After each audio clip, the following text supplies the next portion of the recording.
Hi friends, இப்போ இந்த video எதுக்காண்டினா எப்படி ஆர்ட்கம் சாஃப்ட்வேரை யூஸ் பண்ணி 3D வுட் கார்விங்க்கான டிசைனை எப்படி வரைகிறது மேக் பண்ணுறதை பற்றி இந்த வீடியோவில் முழுசாக பார்க்க போகிறோம். ஓரளவு கம்ப்ளீட் பண்ணியிருப்பேன்னு நினைக்கிறேன். இந்த வீடியோவை முழுசாக பார்த்தீங்கன்னா இப்போ ஆர்ட்கமில் எப்படி 2D லைன் வரைகிறது, அந்த 2D லைன் வரைஞ்சி அதை எப்படி 3Dயாக கன்வெர்ட் பண்ணுறது அதை பற்றி இப்போ பார்க்க போகிறோம். ஃபஸ்ட்டு 2D லைன் வரைகிறது எப்படின்னு பார்ப்போம்.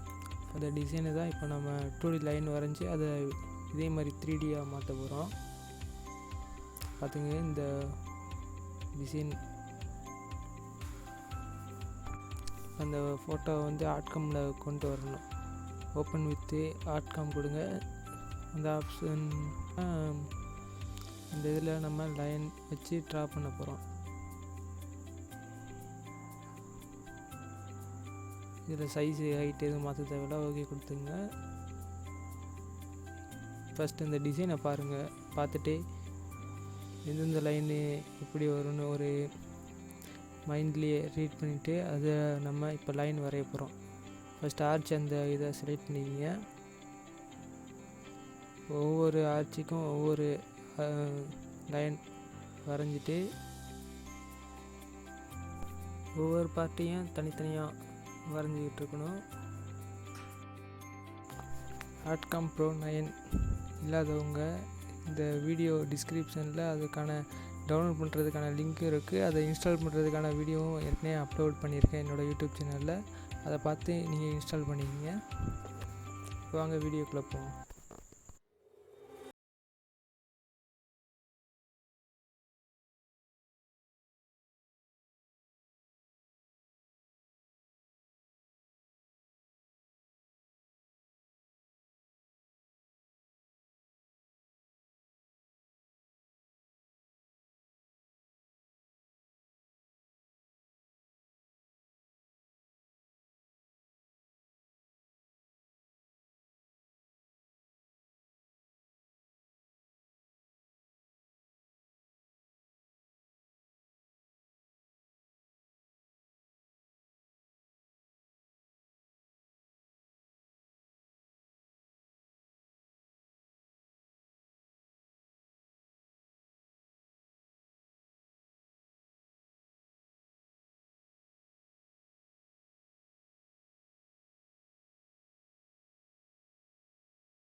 இந்த லைனை வரைஞ்சி அட்ஜஸ்ட் பண்ணி முடிச்சதுக்கப்புறம் தனியாக ஒரு ஃபைலு ஓப்பன் பண்ணுறோம்.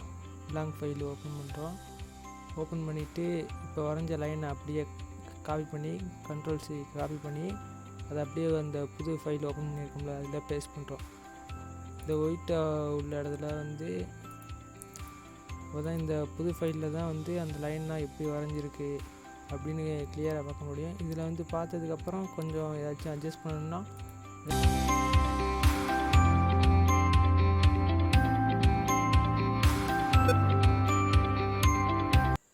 இப்போ 3D கிராஸ் செக்ஷன் எடுக்கணும். கிராஸ் ஆங்கிள்னு சொல்லுவாங்க இதை. ஃபஸ்ட்டு அந்த பாயிண்ட் எடுத்துகிட்டு 3D டூலில் வந்து 2 ரயில் ஷேப்பு அந்த இதை செலக்ட் பண்ணிவிட்டு மேலே உள்ளதில் வந்து ஆரோ மார்க்கு ஒரே இதாக இருக்கான்னு பாருங்கள். ஆரோ மார்க் வந்து வேறு டைரெக்ஷனில் இருந்தால் செகண்ட் அந்த இதை ஆப்ஷனை யூஸ் பண்ணி அந்த ஆரோ மார்க்கை சரி பண்ணிவிட்டு ஆடு கிராஸ் செக்ஷனுக்கு வந்து அந்த இதை நம்ம இப்போ வரைஞ்சோம்ல அந்த இதை செலக்ட் பண்ணிக்கிறணும். அப்புறம் ஸ்கேல் ஹைட்டு வித்து அந்த இது ஆப்ஷன் தேவையில்லை. ஸ்கேல் ஃபைனல் ஹைட்டுக்கு மட்டும் 10 mm கொடுத்துக்கிறோம். அப்புறம் ஆடு கிராஸ் செக்ஷன் இதை வச்சு தான் எல்லா இதுக்கும் இந்த ஒரு இது மட்டும்தான் இதை வச்சு தான் 3D இது பண்ண போகிறோம். ஃபஸ்ட்டு அந்த இதை கட் பண்ணுறோம். வெக்டரை வந்து ஒவ்வொரு இதுக்காக அப்போ தான் ஒழுங்காக உட்காரும் அந்த இது 3D இது. ஃபஸ்ட்டு கட் பண்ணுறோம். கட் பண்ணிவிட்டு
ஃபினிஷிங் 3D இது வரைஞ்சி முடித்த ஃபினிஷிங் அவுட் இது.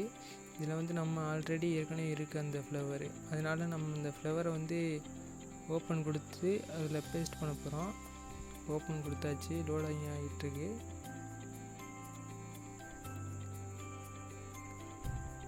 இப்போ அதோட வித்துக்காண்டி இதை வந்து சைஸை மாற்றிட்டு அந்த கொடியோட மேலே வச்சு பேஸ்ட் பண்ண போகிறோம்.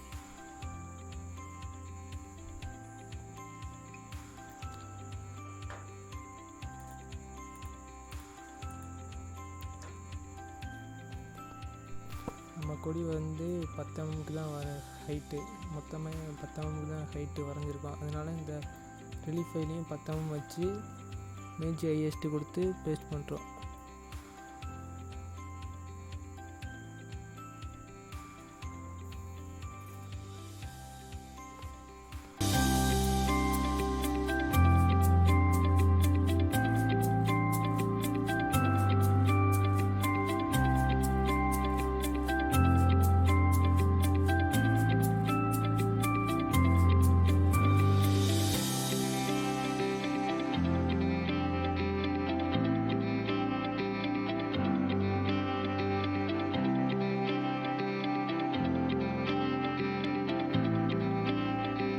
பேஸ்ட் பண்ணிவிட்டு அந்த இதை 3D பார்த்துக்குங்க எப்படி வந்திருக்குன்னு.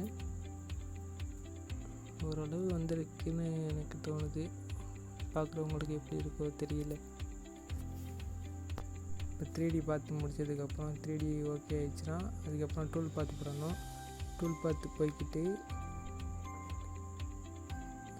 3D டூல் பார்த்துருக்கோம். அதில் வந்து மிஷின் ரிலீஃபை செலக்ட் பண்ணுங்கள். செலக்ட் பண்ணோன்னா ஃபஸ்ட்டு வந்து செலக்ட் வெக்டார் கொடுத்துங்க. இதில் வந்து ஆப்செட்டு கொடுத்துட்டு செலக்ட் டூல் போயிட்டு பால்னோ 6 mm, நம்ம பால்னோ 6 mm தான் இப்போ இதை ரன் பண்ண போகிறோம். அதனால் பால்னோ 6 mm செலக்ட் பண்ணிக்கோங்க. இது ஸ்டெப் ஓவர் எல்லாம் அப்படியே இருக்கட்டும். செட்டப் ஓகே கொடுத்துட்டு செட்டப் வந்து டாப் ஆப்செட்டு கொடுத்துட்டு ஓகே கொடுத்துட்டு நாவு கொடுத்திங்கன்னா டூல் பார்த்து விழுந்துடும். டூல் பார்த்து விடணுன்னா அதை க்ளோஸ் கொடுத்துருங்க. க்ளோஸ் கொடுத்துட்டு இப்போ சிமுலேஷன் பார்க்க போகிறோம். சிமுலேட் டூல் பார்த்து கொடுத்துட்டு ஃபாஸ்ட் கொடுங்க. நம்ம வரைஞ்சது அப்படியே அவுட்புட்டாக வந்திருக்கா அப்படின்னு பார்த்துட்டு சிமுலேஷன் ஓகே ஆகினதுக்கப்புறம் மிஷினில் இந்த டூலை சேவ் பண்ணிவிட்டு மிஷினில் போய்ட்டு ரன் பண்ணிக்கலாம். அவ்வளோதான்.